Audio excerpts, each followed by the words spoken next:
Meus irmãos, minhas irmãs, estamos aqui para o nosso terceiro dia de meditação, seguindo aqui na nossa quaresma, e nós estamos meditando a obra Filoteia de São Francisco de Sales. Estamos na primeira parte da introdução à vida devota, meditando o segundo capítulo, que fala das propriedades e excelências da devoção. É muito bonito esse trecho, tá? Eu gostei muito de meditar e quero compartilhar com vocês e quero que vocês tenham esse olhar realmente para a beleza da devoção, esse olhar que São Francisco de Sales nos traz. Então ele começa essa meditação olhando lá para as Sagradas Escrituras e lembrando que quando os israelitas estavam à beira de entrar na Terra Prometida, haviam pessoas que desanimavam os israelitas e diziam: aquela terra é uma terra complicada, né? vai ter monstros, eles vão te devorar, e faziam como se fosse uma propaganda negativa da Terra Prometida para esse povo israelita. Não entra lá não vai ser bom para vocês. E ele vai dizer assim, ó: também o mundo, amada Filoteia, difama tanto quanto pode a santa devoção, pintando pessoas devotas com um semblante insolente, triste, melancólico, e espalhando que a devoção acarreta temperamentos hipocondríacos e insuportáveis. Então, muitas vezes as pessoas fazem uma propaganda negativa da vida devota. Lembro que às vezes eu comentava isso até com meu pai, quando eu era mais novo, né, sobre os santos. Ele falava: ah, não, o santo sofre muito, né, o negócio de ser santo é complicado, o santo sofre muito.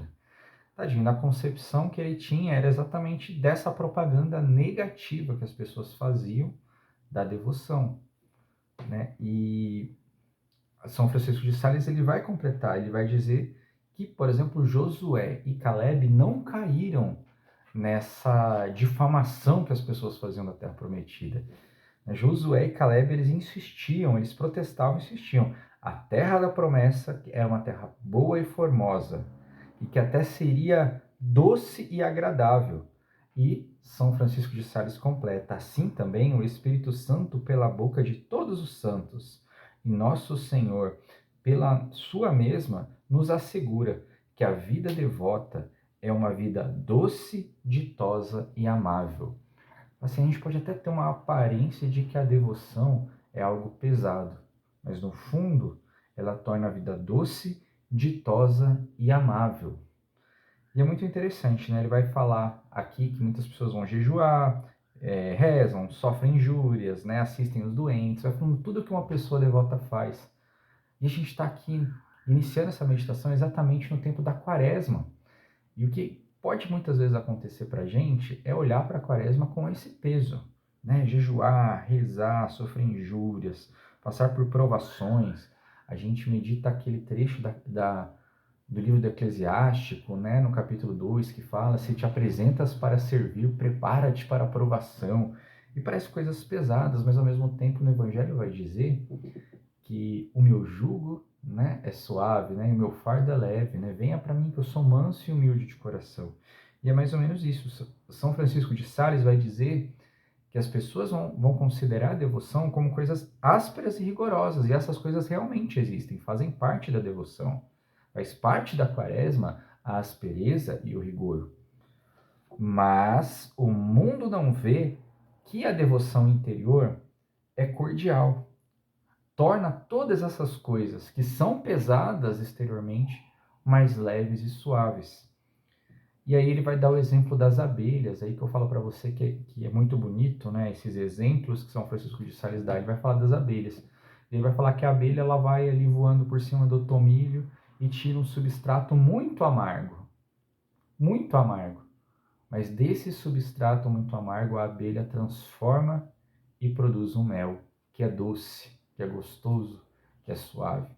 Então vai dizer que dessas práticas muitas vezes pesadas, pesarosas, rigorosas, ásperas, que a gente possa vir a ter no caminho da devoção, que a gente vai produzir é o mel, que é doce, que é saboroso, que sustenta. E ele vai dizer exatamente isso, olha: a devoção é capaz de comunicar a doçura aos mais cruéis tormentos e à própria morte.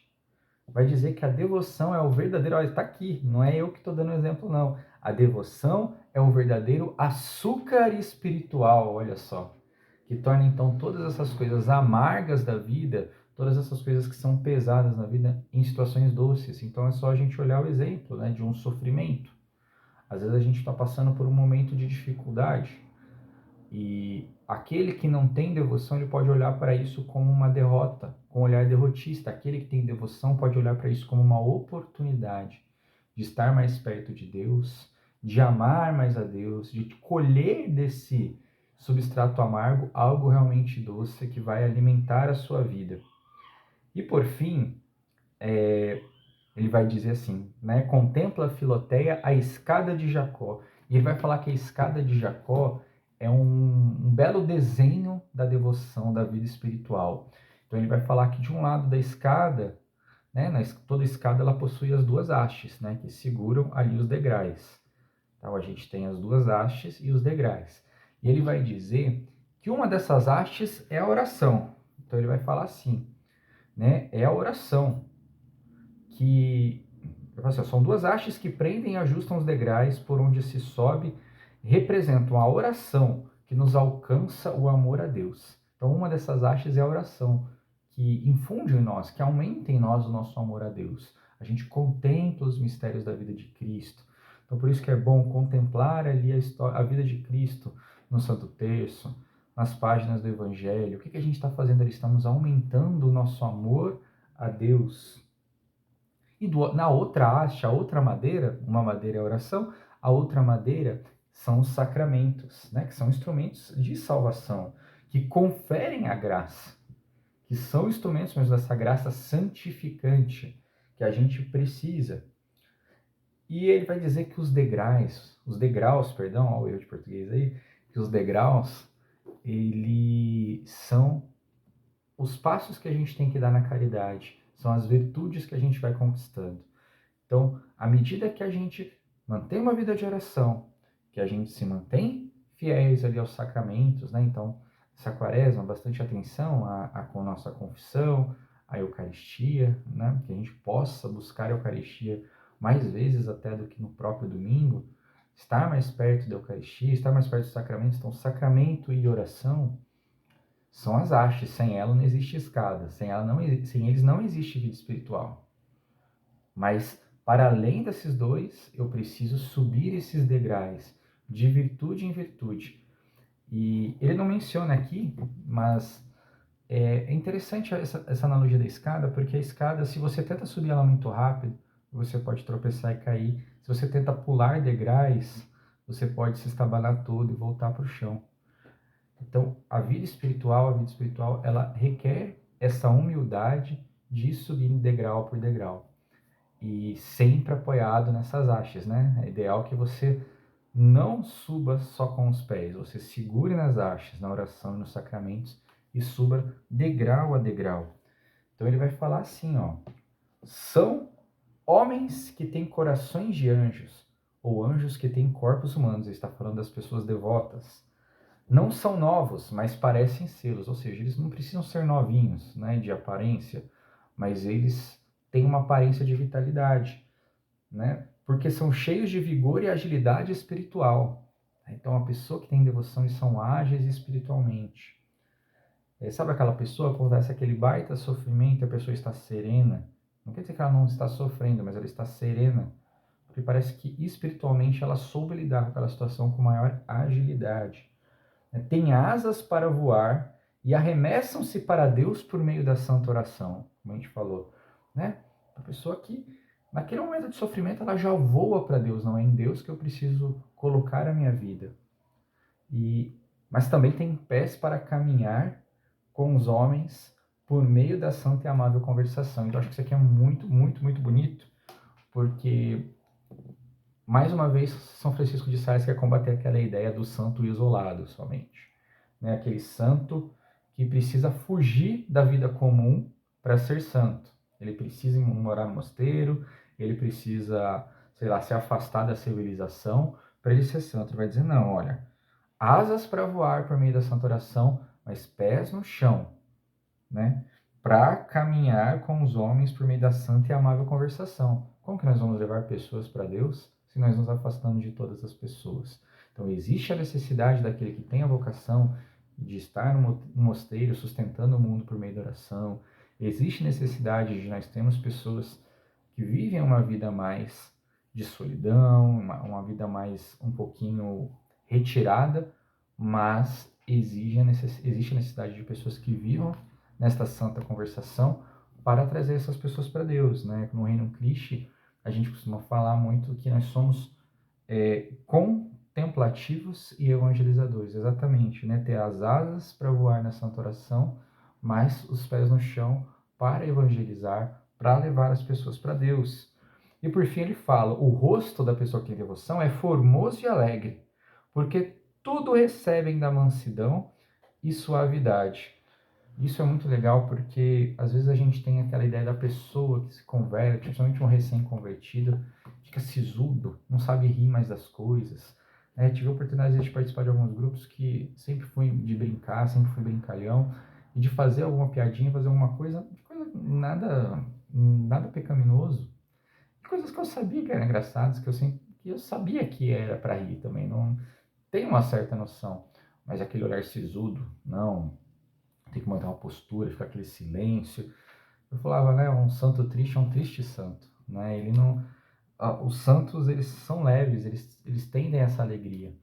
Então, muitas vezes a pessoa que não tem uma verdadeira devoção, ela é pesada interiormente. Ela vive essas coisas da fé de forma pesada interiormente. Então é muito bonito que ele fala isso, o rosto formoso e alegre. Eu não estou falando de uma falsidade, não estou falando aqui de um exagero, de uma euforia, mas eu estou falando dessa alegria que é fruto do Espírito Santo, né? Da ação do Espírito Santo em nós. E ele vai falar assim, olha, a pessoa devota tem seus pensamentos, afetos e obras. Assim, ó, os seus pensamentos, afetos e obras não norteiam outro fim ou motivo afora o de agradar a Deus. Então, tudo que uma pessoa devota faz tem um fim: agradar a Deus. Agradar a Deus. Ele fala assim: eles se servem do mundo e das coisas mundanas, mas de um modo puro e sincero. Então a gente utiliza das coisas do mundo, como nós estamos usando aqui a internet, como nós usamos as redes sociais, mas de um modo puro e sincero. Nós usamos as coisas do mundo, mas sempre com esse intuito de agradar a Deus. E por fim, eu grifei bastante aqui, né? Então, geralmente eu grifo aquilo que eu quero ler para vocês, conforme São Francisco de Sales escreveu, para que vocês não percam a preciosidade do texto deles e fiquem somente com a minha reflexão. E esse realmente foi um trecho, um capítulo que eu grifei bastante. Ele fala assim, por fim, para a gente finalizar, acredita-me, caríssima Filoteia, a devoção é a doçura das doçuras, a rainha das virtudes, porque é a perfeição da caridade. E aqui ele começa a fazer comparações, ele vai dizer se a caridade é o leite, a devoção é a nata. Se a caridade é uma planta, a devoção é a flor. Ou seja, você prepara que ali ele tá colocando a devoção como uma forma perfeita de caridade, como a rainha das virtudes. Ele está falando que a devoção é a flor, aquilo que embeleza a planta. Então, é aquilo que de mais bonito que a caridade consegue produzir. Ele falou, se é uma pedra preciosa, a devoção é o brilho. Se é um bálsamo precioso, a caridade, a devoção é o perfume. Tão suave que corrobora e conforta os homens e faz exultar os anjos. Então, mais uma vez, finalizamos aqui pedindo essa graça a Deus, essa graça de uma verdadeira devoção. Pedimos ao Senhor que nos dê essa graça de, assim como a abelha transforma aquele extrato amargo das obras desta quaresma, que nós possamos viver da mortificação, às vezes de tentar murmurar menos, de tentar acolher melhor os sofrimentos que a própria vida nos coloca,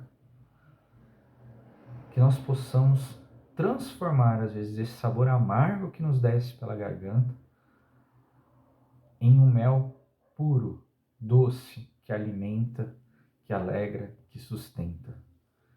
É isso que nós pedimos ao Senhor pela intercessão de São Francisco de Sales. Um ótimo dia a todos vocês, fiquem com Deus. Estamos e permaneceremos reunidos em nome de Deus que é Pai, Filho e Espírito Santo. Amém. Muito obrigado, meus amigos.